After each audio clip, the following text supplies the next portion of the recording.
All right, here we go. OverDrive, off and running. TSN 1050 on the TSN app, your home smart speaker, and up on TSN 4. Bryan Hayes, the O-Dog, Jeff O'Neill, Jamie Noodles McLennan. What's going on? What's going on? How are we feeling this afternoon? Just starting to come around and feel better. I went to a volleyball tournament in a dome yesterday. And the first one I went to, a dad came up to me with a little bag of earplugs. He goes, "Want some earplugs?" I go, "No." I wanted to say, like, what are you, like some kind of wimp dad fan? He goes, "Okay." I went into the dome yesterday. I have to explain this. There's 3 separate volleyball courts with 3 whistles going on at the same time. And after every point, that team is screaming. I would have paid $1,000 for earplugs, man. I want to go back to that dad and say, I'm sorry I kind of shrugged off the earplug recommendation because you're smart and you just wouldn't do it to do it. Like my head was, all I heard was a ref's whistle all morning. My head was buzzing and spinning. Terrible. Dude, it was insane. Yeah, but I'm ready. Earplug guy. Earplug guy. I'm earplug guy, and I found the second most annoying conversation to have with sports fans after John Tavares probably never had a chance to make the Canadian Olympic team. Any guesses what that might be? Is it something to do with Juan Soto and the Jays? Yes, he was never coming here, you idiots. It has to be. It has to be. Because you know what I'm waiting for? I don't know why we haven't found this out yet. What was the final offer by the Blue Jays? Because now I guarantee you they're trying to run this. They're running through this course of action right now. Their mentality down at One Blue Jays Way is, do we leak that we offered more than the Mets, and then that's really embarrassing that he didn't take it? So embarrassed. The only way the Blue Jays, if I was Ross and Mark, I would say, I'm only getting involved if you're coming up here to sign a contract. We can talk about numbers and we can throw numbers around, but I'm not being – we already had it happen once to us where we were just sweetening the pot for the Dodgers and Ohtani, and that's all it is. Like it's just – what's the – Boras was just like – Boras played this like a fiddle, Oh, man. my God. It started out right after the season where Soto goes – I'll listen to any team that wants to pay me. You know what that did? That got 5 teams. That one comment probably got $100 million in his jeans. Yeah. I mean, to put it into perspective, I saw someone point this out earlier. Remember a couple of years ago, the Nationals. Now, a lot of this was deferred money, and it was kind of a goofy contract that they were presenting to him. But they offered him 15 years, $440 million. Juan Soto, and he turned it down. That was in July of 2022 before they flipped him to the Padres. And I remember we were on the air like shortly before that, after that, into the fall, thinking, man, how do you turn that money down? Boras is nuts. And 2 years later, he signs for 15 years, $765 million. None of it's deferred or anything like that. There's actually escalators in there where you can get higher than that. So crazy. Yeah. In 2 years, he made $325 million on top of what he turned down from the Nationals.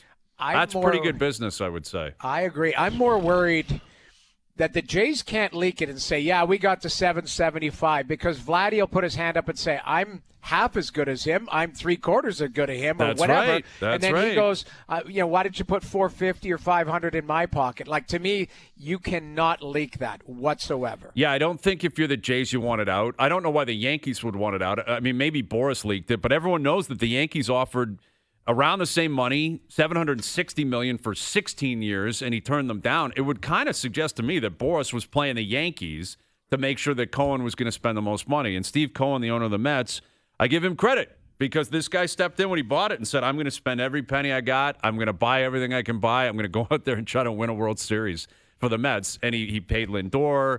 He paid Scherzer and Verlander at one point. That didn't work out. He said, you're out. Now he's paid Juan Soto.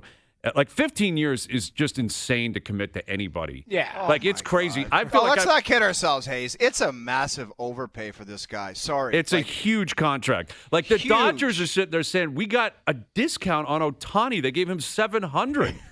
And they're like, they get their feet up saying, we actually negotiated pretty well with that guy.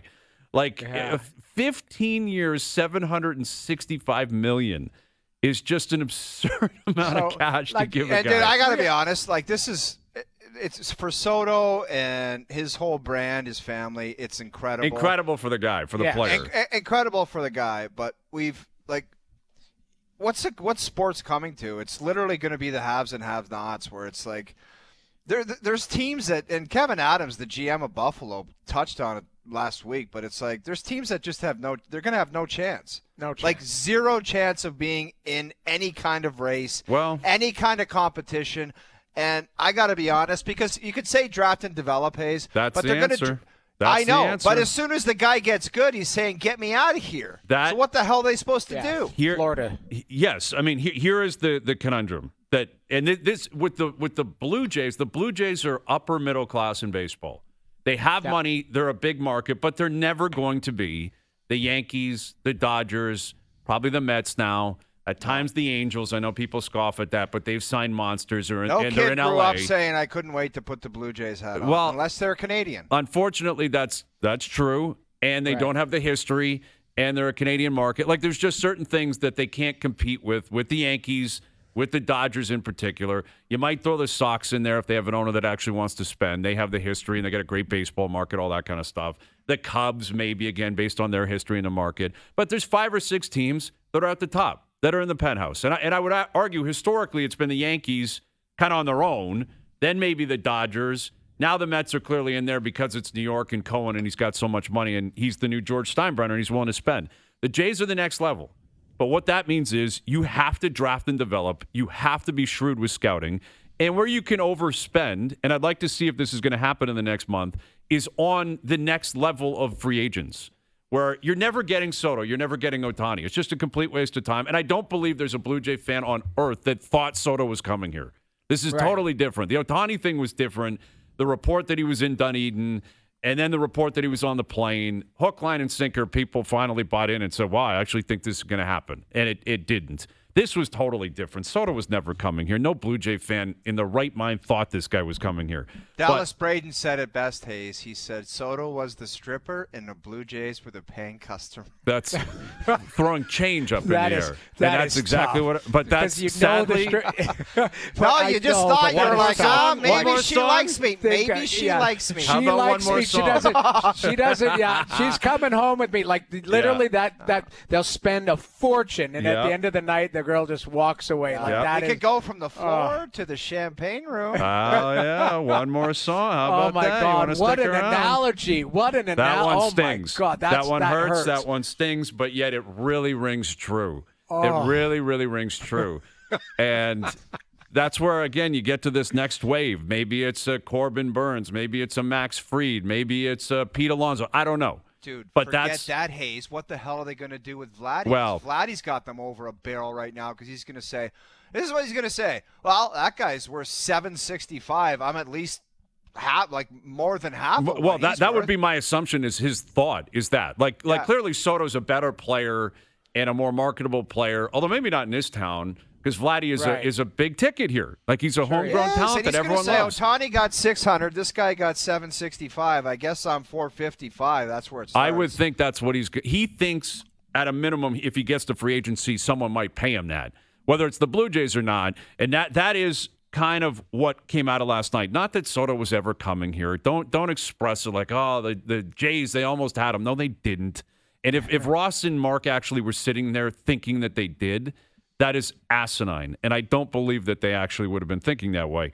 But the Vladdy conversation is what really sticks out now. If you look at it, Soto's making $51 million per season. That's the number for me. I mean, the total dollars it's going to be based on, is it a 10-year deal, a 12, a 15? That can be skewed. But per season, it's almost like a cap hit. You think Vladdy thinks he deserves $20 million less a season than Soto? I don't. Right. Like, I don't think he'd sign up for $31 million per right now. On a 10-year deal, that's $310 million. I don't think he'd take that. I think he'd probably say, he's probably thinking he can get $40 million a year. I don't know if he can. I don't know if that's reasonable. But he might be thinking I can get $40 million a year. And if Pete Alonso leaves the Mets, what if they said we don't want to give you 40 and you like 30's your basement? Like, what if they said 35 over 10 years? I mean, if I'm Vladdy, I would think, I don't know how I would turn that down. Like, I don't know how you would turn that down. Like, to me, that seems like a really significant investment and makes a lot of sense and takes pressure off you from having to perform in your platform season. So here's the thing, though. Who's Vladdy's agent? Because if I'm him, I'm calling Scott Boras, and I'm saying, because you know what Boras works the system, man. All I could think of, and I don't know, and this is just me being crazy. I'm like, he wants $500 million. Vladdy wants $500 million. I wouldn't be surprised because that's my point. He's going to be 26. He's just like Soto. He's in his mid-20s. He's hit free agency at a young age. And let's say he gambles and bets on himself. I don't even know if the Jays are really talking to him about a contract extension. That's another thing. Right. I don't even know if they're even talking. Vladdy might be standing by the phone saying, give me a call. Let's chat. And they may not even be entertaining that idea. But let's say he goes out and hits 40 home runs, has a 320 batting average, a slash line where he's putting up like a 920, 950 OPS, plays every day. That guy's going to make a fortune next year. Like, he's going to make a fortune. And now what you have is spurned teams within the division. This is what's terrifying, too, if you're a Blue Jay fan. Maybe the Red Sox actually are back in the dance of spending money. Right. What if they say, we'll give you $400 million? And not only does he leave, he goes to Fenway. What if the Yankees are like, okay, we had a down year. We missed out on Soto. We're getting crushed here. And I know Vladdy said publicly he'll never sign with the Yankees. That may be true. But what if they offer him $500 million? Then will he sign with the Yankees? Maybe. He'll look at that. What if Steve Cohen calls up and goes, I'll give you the $450 to come play with your boy? Why not? You and Soto are buddies. I'm all in. I mean, why not? Maybe they'll, again, and you can argue overpayment. You are what someone's willing to pay you. Agreed. And if the Jays are going to nickel and dime and say, well, we think this, that, or the other, and he gets to the market and gets paid more elsewhere and he leaves, great, you got your nickels and dimes. What's that worth? There's a chance that he could be pissed off at the whole song and dance and he wants to go to free agency anyway. Exactly. Well, it could get to that point where he's like, you haven't even been talking to me. Well, he might look at Juan Soto and say, I want everybody fawning over me, and I want that kind of treatment. You got that one shot that one time in your career. I want to experience that. So, Ross and Mark, sorry, but I'm not even answering your call, so don't even bother. Right. Here's the one thing he has to do, though. He has to perform. Yes, because it was 48 his first year, and we were like, this guy is an absolute rock star. Mm-hmm. Then it went to 32, 26, and 30. So what is he? Like you said, if he hits 40, he's only done it once. Yep. Now he can do it because he's shown that he can do it. But in a year where it's a contract year, a lot of pressure on you, all of that, if he steps up, great. If he doesn't, what if he is a 30? Yeah, well, how many bombs did Juan Soto hit this year? I don't think it was. No, he wasn't hitting 50+ like Ohtani or like Judge. No. I mean, he's just a great clutch hitter across the board. He hits for average, he hits for power. Well, Soto hit 41. He had 35 last year, I believe. Yeah. So, again. So that's what Vladdy's got to be thinking. Right? If I can hit 35, 40 home runs, then somebody's just going to be drooling over me. You're not getting this contract, but let's say you get half of it. That's still an absurd amount of money. It is. Like you're still looking at a massive commitment and an absurd amount of money. Now, Soto's an outfielder and Vladdy may be a DH sooner than later. Who knows? But by the end of this, Soto will be DHing too. I mean, that within 5 or 6 years, that guy's probably DHing. Maybe a little bit longer than that. But it's a crazy amount of money. It's a crazy deal. I honestly didn't think it would get there. I didn't. I thought he'd sign, 500, 600. I never thought I'd see 700+ again. Back-to-back years like we did with Ohtani, but he blew past that. That's where the economics is heading. Just incredible amount of money. All I've thought about, too, though, like I guarantee you there's probably a line on this, a betting line somewhere. How many years did they leave on the table at the end of his contract? Like, he's going to be, like, will he play the last 4 or 5 years? Knows? Like, Who that's knows? the thing. Like, 15 years. Like, I thought about it last night. I called a game Ottawa, New York Islanders. The New York Islanders are still playing Rick DiPietro. DiPietro's a trendsetter in New York. Till 2029, they're paying him $1.5 million a year. What a gig. You forget about that. Like, it's insane. So, like, Soto, who's the guy that the bets pay on the first every year? Bobby Bonilla. Bobby Bonilla forever gets $1 million on July 1st or whatever. Isn't that till 2038? It's something absurd, insane. man. It was like a 25-year buyout or something like that. And just every year, old Bobby runs down to the post office or whatever and collects a check. And it is crazy. Like, it is crazy. And there's multiple ways to look at it when you look at other leagues, too. Like, the per year is $51 million. That's insane. In the NBA, there's a bunch of guys making that money. Yeah, like that's you're right. chump change for the stars in the NBA. Yet they cap out. They only sign, 4 or 5 year deals. And, I think I was trying to think about that. Like, what other league, what other athlete can you think of where you would be comfortable giving someone 15 years? Like, would you give McDavid a 15-year deal right now? Yes. At $15 million a year? Yes. You would sign it right because now. you make at the end of the contract, we've seen cap gymnastics, LTIR situation.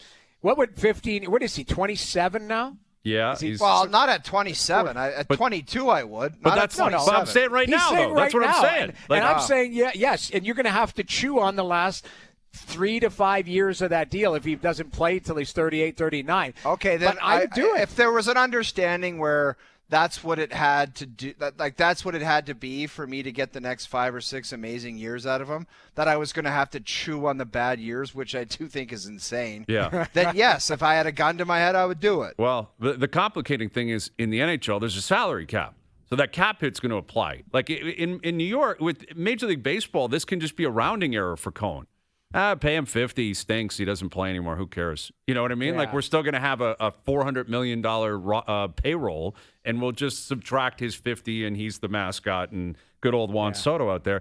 But you need to win before you get to that point. Like, that's the amazing thing about this money is, like, there should be immense pressure on Juan Soto, more so than anybody in sports, to have to win. Yet in baseball, it's like, it's just, you can't have one guy win everything for you. It's not like in the NBA where if like LeBron signed a deal like this in his prime, it'd be like, you better win. Like, you have to win. Quarterback, Mahomes signs his deal. You better win. You have to win. Juan Soto, it's like, get your 600 at bats or whatever and see what happens. And if the rest of the team sinks, no one's going to hold you to account. Like Mike Trout forever. It's like, you're the best player. You make so much money, but everyone else stinks. Not your problem. Like, it's just amazing, the economics and how, it applies to that league compared to others. Yeah. But, listen, the rich get richer, and it's interesting that it kind of coincides with this story of the Senators and the Rangers and the Brady Tkachuk leak and Michael Andlauer, the owner of the Ottawa Senators, who I guess is complaining to the league and publicly speaking on it that he's not happy with what he's calling soft tampering. I guess he's pissed off, but it seems like even bringing it up just kind of keeps it out there in the universe, and it's like, just let it die, man. I thought the same thing. Why bring this up? Yes, it's just make a private call to Dolan and to Drury and talk about it amongst yourselves, because once it comes out into the media, it's like it just keeps circulating. It's like Tkachuk and Rangers, man. I would have never done anything publicly with that. I hope, but my only problem is when we brought it up on, was it Friday? Then Larry Brooks, was it one of them? Like, that's Larry Brooks, the one that reported it. It's irresponsible if there is anything to that, because that is tampering. And I look at it as like, if somebody wants to mess with your player who's under a long-term deal, that's literally like saying, GM called or back channeling on Matthews, McDavid, like that. Brady Tkachuk is their guy. He's their captain. Well, Jamie, what the hell's Larry Brooks doing the Rangers favor? Like, my why point is he the guy putting Larry that Brooks out is there? not a guy who just makes things up. Like, I don't think he has there's people that dislike him and whatever, the way that he goes about reporting and conducts himself. He's a reputable guy. Like, he's not a guy that just pulls, throws spaghetti at the wall. So for him, like, well, then somebody's lying. He said, that's what I'm saying. Somebody's lying. Like, there is something to it somewhere, or maybe it was a comment made, but he made it public. And to me, I would be pissed. Like, I would be pissed if anybody was talking about my player who's on a long-term deal, not just hey, I could understand a guy who's a pending unrestricted free agent.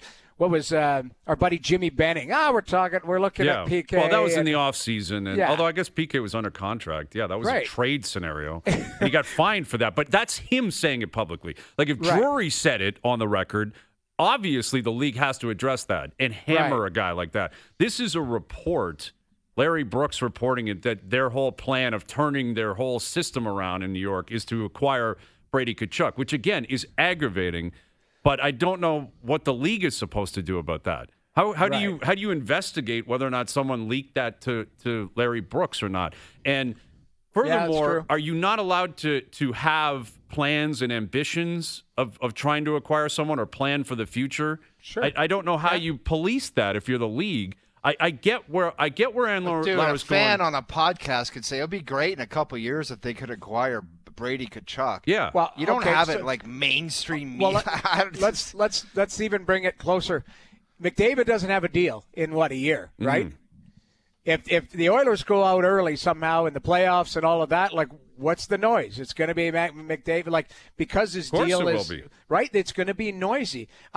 There's lots of noise at the Rangers. I thought that one was weird on Friday, but I can understand an owner being, pissed about it. I just don't. You're right. What do you do about it? You can't call Larry Brooks and go, "Who's your source?" Right. He's not going to tell you. He's not going to say anything. And And listen, I appreciate Andlauer playing to his market, which Ottawa, is in the shadows of Toronto and away New York, and there's an element of arrogance that comes from this with the Rangers. We'll just go get that guy now.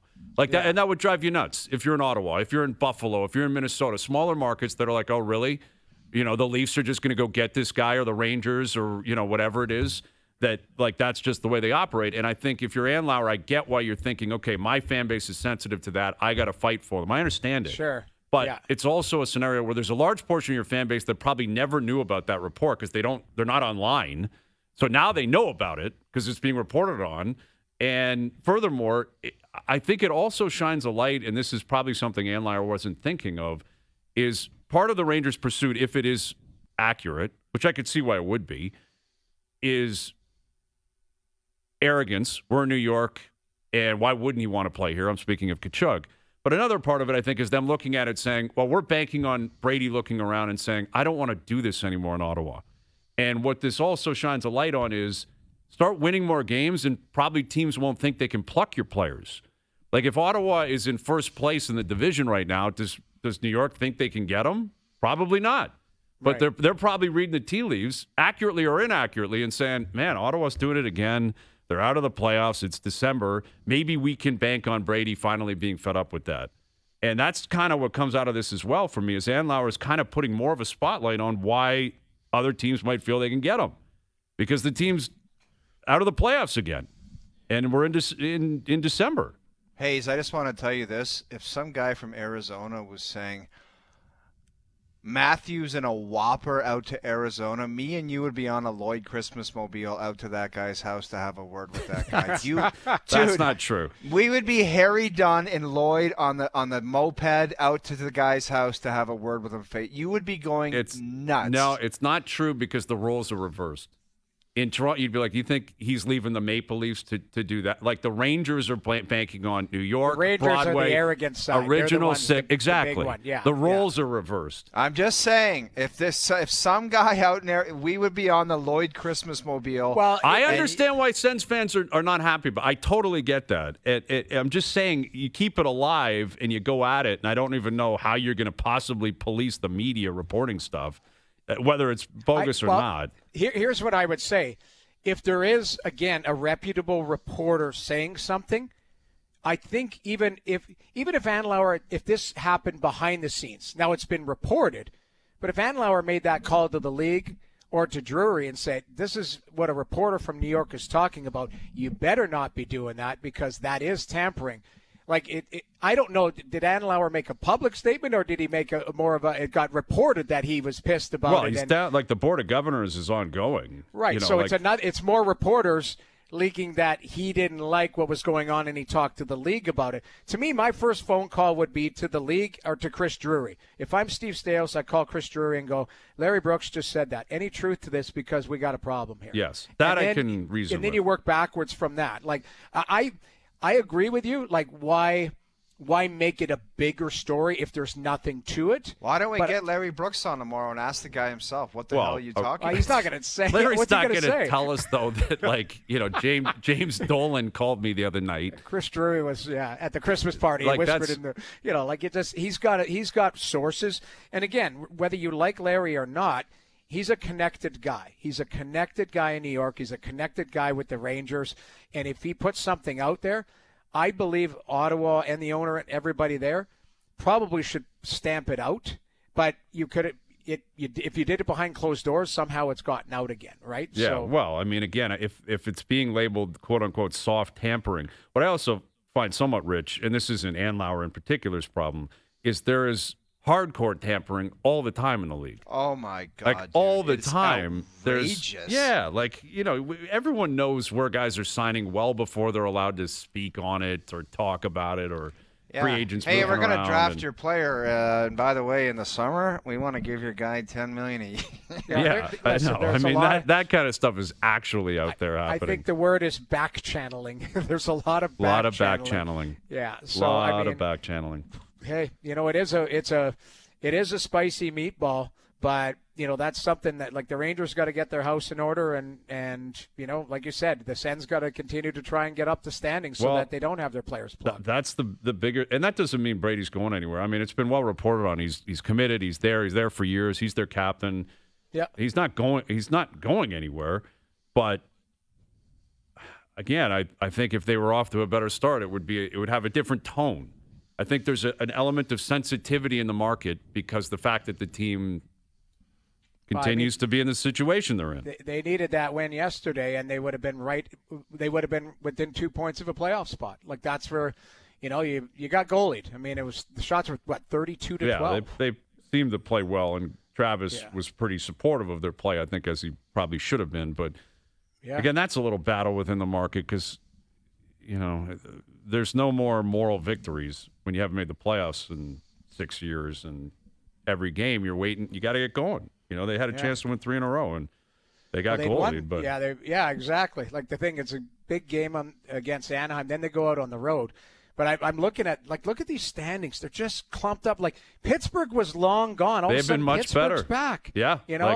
Sid was flying the other night. I'm watching Sid. They've started winning some games. And the Leafs, the Leafs have now lost 2 in a row. They're in Jersey tomorrow. It's not going to get easier tomorrow night. Yeah. Jersey's, waiting for him, and it sounds like Max Domi may return tomorrow.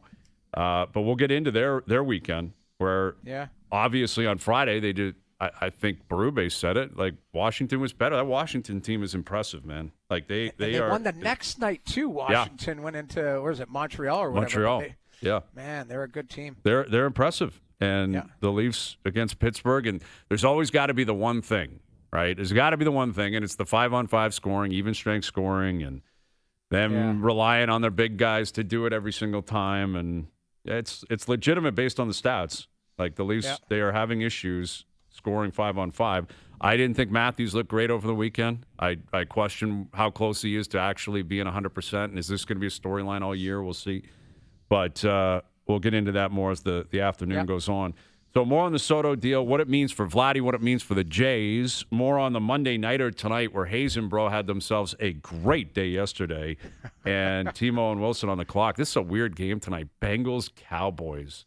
Yeah. Bengals laying a big number on the road. So we'll see what you guys have in store. You got the pick, and we'll get Luke's take on what he saw in the NFL yesterday. And there's a lot to get into today as we move forward, including a pretty big announcement for us. We've got something cooking this week. Tomorrow night in particular, a little tease. We'll announce what we're going to get up to tomorrow. We'll do that a little bit later this afternoon. Overdrive continues. TSN 1050 and on TSN 4. All right, Overdrive continues. Brought to you by FanDuel, bringing you everything from the opening line to the final score. Luke Wilson coming up. Sheldon Keefe on the show in an hour. Sheldon will join us. Teeing up the game tomorrow night. Leafs Devils tomorrow night. And Juan Soto has signed 15 years, $765 million. Wow. Leaving the Yankees to go to the Mets. And I saw John Heyman, I guess, was on ESPN Radio in New York and said that he's heard the Jays offered $760 million. Like, that's what he's heard, that they were in that ballpark. Wow. So if that's the case, that's a ton of money. I mean, it's just like with Ohtani. I think they probably offered around the same as what the Dodgers were willing to pay. And again, does that mean Boris used the Yankees to get the Mets deal? Possibly. And I get the impression Cohen just wasn't going to lose here. He would have paid $800, $850, $900. Like, whatever it was going to be, he was going to pay. To chat about it, it's crazy. We're joined now by former Met, former MLB pitcher and host of the MayDay podcast, Trevor May.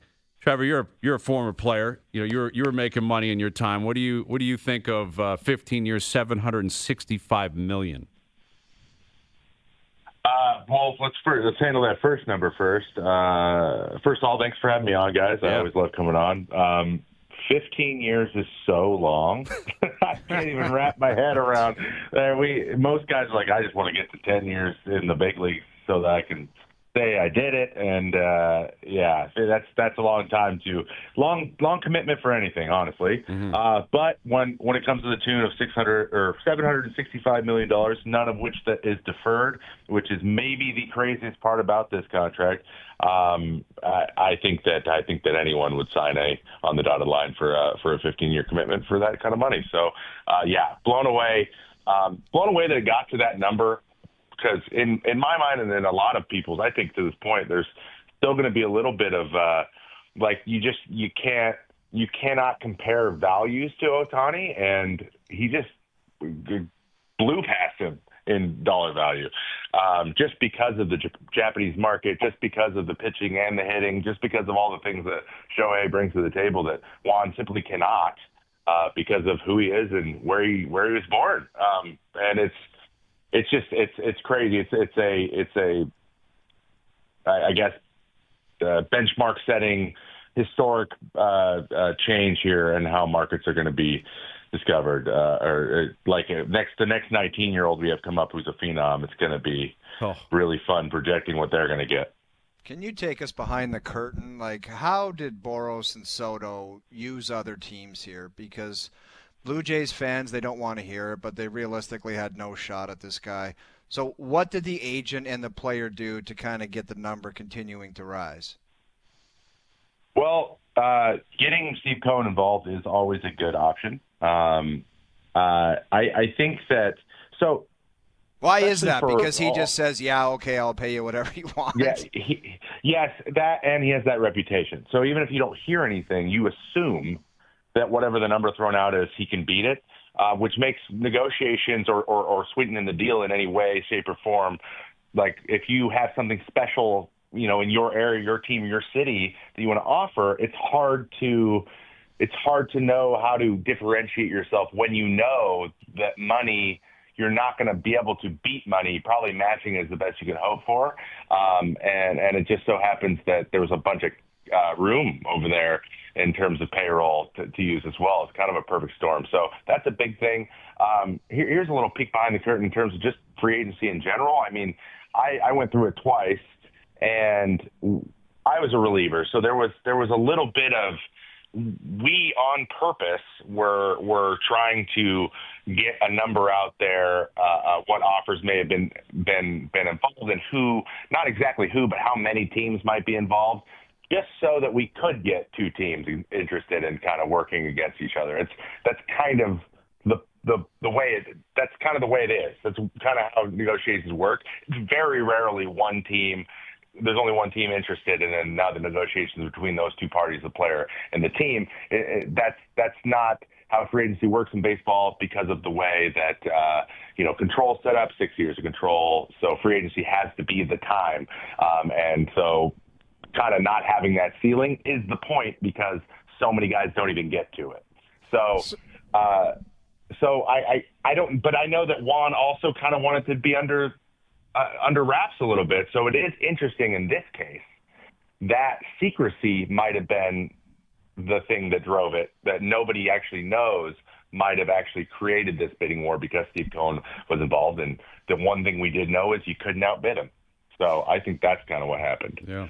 So, Trevor, how big of a dagger is it that he goes, within the city just to the other team? I mean, from a fan base standpoint, from everything, like organizational, is it an extra twist of the knife?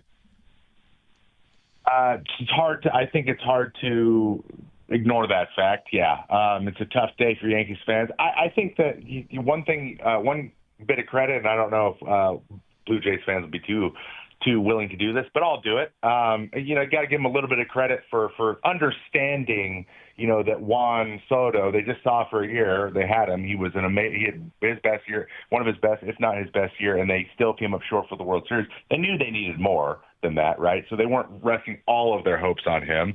So maybe that helps a little bit, but it is a little bit of a slap in the face, especially when you've been a long time Yankees fans. You're supposed to be the evil empire. No one's supposed to be able to outbid you.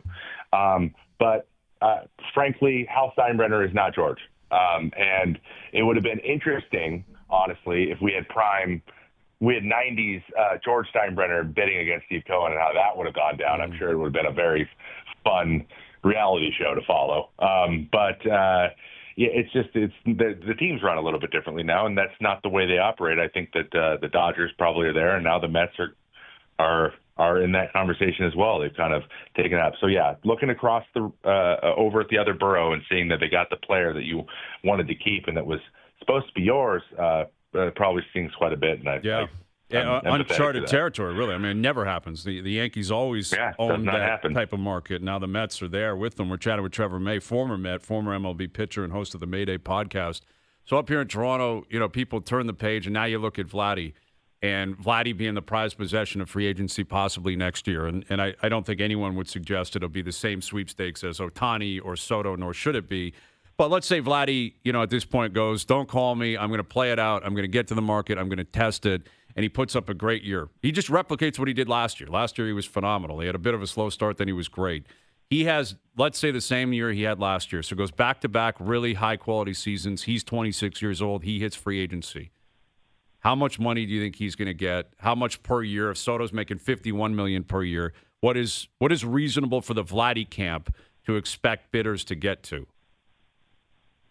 Well, one thing that's interesting about Vladdy is his production is much more of a middle of the lineup power. Most of it comes from his power, and that tends to age a little bit worse. He doesn't have strikeout problems either, but being 26 is just that's the crazy thing. That's projecting it's common knowledge that the general idea is your prime is between 28 to 33. And if you're getting all of those years plus a couple before, like that is added value almost like kind of hard to imagine. So if he got into the 400s up near 500, that wouldn't surprise me at this point. I think Soto kind of blew the ceiling off. I thought Ohtani did, but evidently I was wrong. Mm-hmm. So I think that it's entirely possible, but he is a first baseman. He is probably just body type and where he's playing, and he doesn't play the outfield. Like there's some longevity there, but also guys tend to kind of slow down a little bit faster. Think Miggy Cabrera. So, I mean, if you got Miggy Cabrera, I think anyone would be great. We're happy with that. And he is 26, but there is a little bit of they age a little bit worse. So probably wouldn't be 15 years, but if it was like an 11, 12, or even up there around the Stanton 13 year that he got in Miami, that wouldn't surprise me one bit. And now those $300 million deals are going to be $400+ million deals. That's crazy. Just add $100 million on. So I would say he's probably somewhere between 400 and 500, just with all that stuff taken into account. It's wild. Like a year ago, I remember Jeff Passan reporting. He's like, no first baseman get $300 million. And then even Jeff, turned back on that a few months ago, where he was like, actually, Vladdy's going way above that. And now you look at Soto, and like you said, 26. He's a magnetic figure. He's a big personality, fun to watch play. I don't know what his health will be like in the future, but he's healthy now. He plays every day effectively. Like, you got to pull him off the field, Vladdy. He's not a guy that doesn't love playing baseball. He does. And I think you're right. I think 2 years ago it would have been like 250, 275. Now it feels like it's 450. Like, it's crazy the amount of money. And the way we have to adjust things in like 2 years. And the Jays have to figure it out. Like, do you have a feeling one way or another, Trevor, that like they're going to find a way to keep Vladdy, and Bo Bichette? And if they don't, like, what do they possibly do up here in Toronto if they let Vladdy walk in free agency? I think that letting Vladdy walk in free agency is cannot happen. I think that you either have to get something in return at a deadline, if that's the decision you make. That would sting, but you have to get something back. I think that the fans even would agree that if he's going to end up not being a Blue Jay in 2026, then let's get some players so we can continue to build a core if he's not going to be part of it. Or need to make him the centerpiece of your franchise because you just got outbid on the last two big guys, and I don't blame anybody for that. I mean, when we're talking $700 million, that's just a really hard pill to swallow, no matter who it is. So if you can't get those guys, you got to have your centerpiece to build around. And he's 26 years old, so you still got so much time for the great years of him. And if he's already there, there might be a chance for a hometown discount, or at least you get a year of negotiating and talking about it when nobody else can talk to him about it. Mm-hmm. And that's another advantage. So take advantage of those things, or decide that you're gonna not necessarily tear it all down, because the Blue Jays are not one of those organizations they got, but pivot to, okay, we need a core. We got to figure out where our core is going to come from. Let's see how many players we can get for these two guys, because they're young and they can help a competing team right now if we're not going to. You got to make the decision one way or the other. But they've gone after the two big guys. So I think that they want to keep these guys in their core. So I would say focus on paying Vladdy now, and maybe not wait till he's $450 million to where you have to get in this bidding war again. Mm-hmm. And God forbid Steve Cohen just decides he wants to be part of that too. Right. Just if right now, if bidding wars are going to have to happen, I would avoid it with all costs with that guy floating around the league. I think that's probably a wise move. But will it happen? I don't know. I mean, there isn't a lot of optimism in this market right now when it comes to this front office and the way they operate. He is Trevor May. Trevor May, former MLB pitcher, host of the MayDay podcast. Great catching up with you, Trevor. Really appreciate you doing this. Of course. Thanks for having me, guys. You got it. Yeah, like I think he said it bluntly. You either sign Vladdy or you're going to have to flip Vladdy. Yeah. Like the idea of him leaving for nothing next year, again, to like sign in Boston or the Yankees. Part of me would want to get something back then, because you didn't want him to be the centerpiece of your team. It's proven in the last 2 years by your actions going after two other players. Now you're just going to defer to it and act like you can't wait to have him as your centerpiece. If you were dying to have him as your centerpiece, we wouldn't even be here at this particular point talking about this. It would have been done a couple years ago. Yeah. I think they don't trust, I guess the question is... So then don't pay him just to pay him. Trade him then if you're not fully committed to it. I don't want to speak out of turn, certainly, but doesn't it just reek that they're not 100% sure of what he is? Yep. Because if they were, they wouldn't let this guy near anything.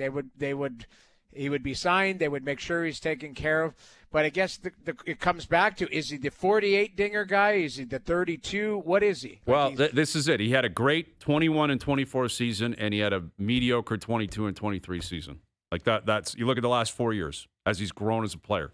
Well, wouldn't you want to say they just want to make sure it's something in between?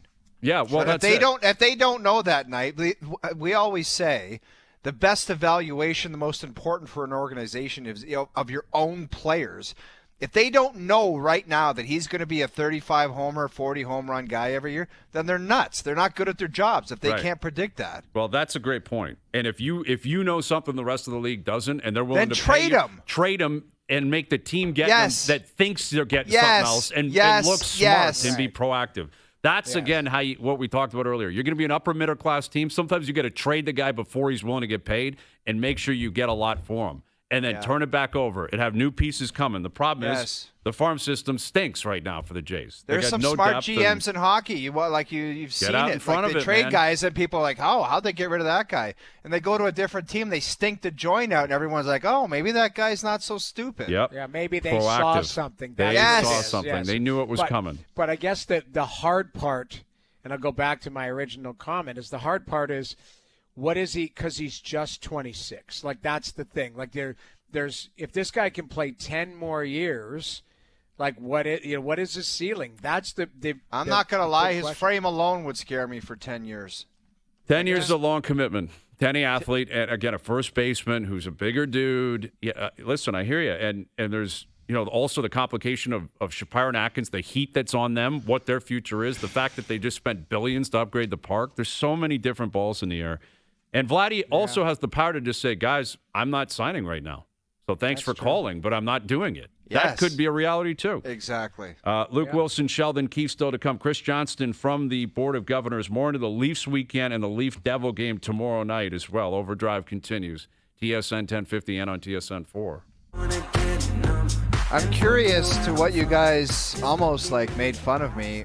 Why can't Larry Brooks come on the show and explain what he meant? Didn't make fun. Like, No, it wasn't. That wasn't. Like if Jonas had some scoop, we'd be like, "Hey, can you come on and explain what you're talking about?" Like what? Like let's get Larry all Brooks right, on. let's get Larry on. We can I that's just- a good call. What I was pushing at, or I think Noodles was too, was that he's going to say, "Yeah, Chris Drury told me that we're going for Brady Tkachuk." Like he's not going to reveal.